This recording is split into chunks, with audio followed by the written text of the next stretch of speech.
ఈరోజు మిమ్మల్ని అడుగుతున్నానండి, విశ్వాసం లేనివాడు ఒంటరితనంలో ఉంటాడు. నీలో ఒంటరితనం ఉందా? ఒంటరి వ్యక్తిగా అనిపిస్తుందా అండి?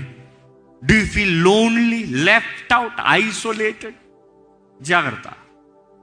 విశ్వాసం లేనివాడు ఎప్పుడు గిల్ట్తో ఉంటాడంట. విశ్వాసం లేనివాడు ఎప్పుడు అపరాధ భావం, ఎప్పుడు చూసినా నేను పాపిని పాపిని పాపిని. ఎంతమంది నమ్ముతున్నారు? ఒక్కసారి దేవుని సన్నిధిలో ఒప్పుకుంటే చాలు, ఒప్పుకున్న పాపంనంతా దేవుడు కడిగి తుడిచివేస్తున్నాడు. నమ్మేవారు ఉంటే హల్లెలూయా చెప్తారా? ఎన్నిసార్లు ఒప్పుకోవాలి? మరలా అక్కర్లే. ఒక్కసారి యథార్థముగా you have to mean it.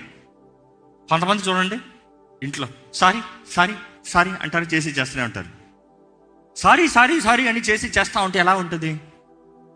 ఈరోజు చాలామంది కూడా దేవుని దగ్గరకు వచ్చి సారీ సారీ సారీ అంటారు. గిల్టీ, అపరాధ భావం ఉండకుండా ఏముంటుంది? అందుకే నోరు చేసా, ప్రభానే పాపినయ్యా, ఆ రోజు పలానా చేశాను. నో, నువ్వు యథార్థంగా ఒక్కసారి దేవుని సన్నిధిలో ఒప్పుకుంటే you are forgiven. You don't need 100 times confession. You don't need lifetime confession. 1 time confessing your sins, యథార్థంగా దేవుని ముందు